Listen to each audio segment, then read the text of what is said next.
ఇది ఎలా మిక్స్ చేసుకోవాలి మేడం మనం మూడు?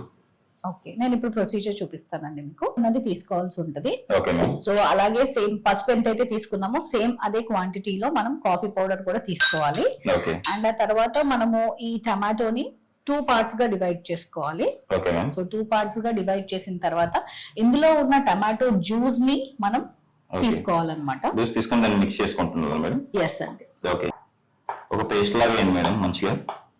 సో ఈ టమాటోలో ఉన్న అదంతా కూడా జ్యూస్ వచ్చేసిన తర్వాత దీన్ని మిక్స్ చేసుకుంటే ఇది మొత్తం కలిపి ఒక పేస్ట్ లాగా తయారవుతుంది. సో ఈ పేస్ట్ ని మనం ఒక బ్రష్ హెల్ప్ తోటి మొత్తం ఫేస్ అంతా కూడా ఈవెన్ గా ఒక లేయర్ లాగా అప్లై చేసుకోవాలి. సో ఈ పేస్ట్ చూసారు కదండి, ఇలా పేస్ట్ లాగా వస్తుంది. సో ఈ పేస్ట్ ని మనం స్కిన్ అంతా కూడా ఒక థిన్ లేయర్ లాగా అప్లై చేసుకొని ఒక 20 minutes or 15 minutes మన ఫేస్ మీద డ్రై అవ్వడానికి వదిలేసి ఆ తర్వాత ప్లెయిన్ వాటర్ తో వాష్ చేసుకొని టవల్ తో డాప్ చేసుకుంటే మన స్కిన్ మంచిగా గ్లో అవుతుంది.